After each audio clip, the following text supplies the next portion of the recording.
আসসালামু আলাইকুম ওরহমতুল্লাহ। আজ আমি আপনাদের সামনে কিভাবে পরি হাজির করা যায় মাত্র 5টা মিনিটের ভিতরে।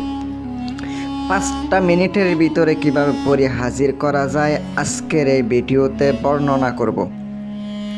সম্পূর্ণ ভিডিওটা দেখবেন।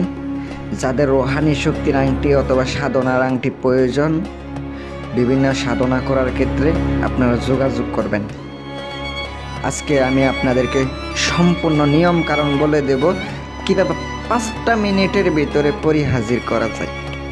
ইউটিউবে দেখবেন 2 মিনিটে পরি হাজির করা, 5 মিনিটে পরি হাজির করা। আজকে আমি এমন একটা ভিডিও নিয়ে আসলাম 5টা মিনিটের ভিতরে হাজির হবে। আপনি আজকের আমলটি ধৈর্য সহকারে দেখবেন, কাজ করবেন, অবশ্যই উপকার পাবেন। আজকে একটি ইসমে আজম নামের মাধ্যমে হাজির করবেন। নামটি হলো ইয়া জাব্বারু। ইয়া জাব্বারু শনিবার অথবা মঙ্গলবার ছাড়া অন্য 5টা দিনের মধ্যে কোনো একটা দিনে রাত্রের বেলা এশারের নামাজের পরে ইয়া জাব্বারু এই নামটি দিয়ে আপনি আমল করতে পারবেন। কিভাবে?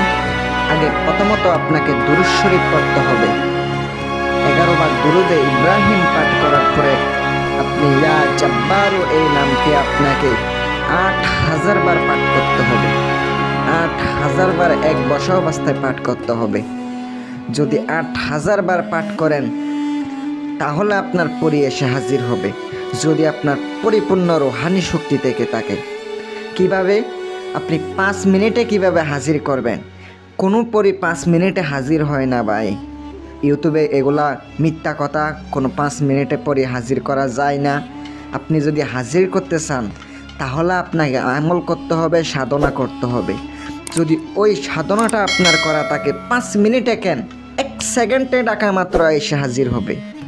আপনাদেরকে যে আমলটা দিয়েছি আমলটা আপনাকে কন্টিনিউ 21টা দিন আপনাকে আমল করতে হবে। একই নিয়মে যদি 21 দিন আমল করতে পারেন ইনশাল্লাহ দেখবেন আপনার সামনে পরি এসে হাজির হবে। আমি আপনাদেরকে দিলাম। যদি আপনাদের ভালো লাগে চ্যানেলটি সাবস্ক্রাইব করবেন।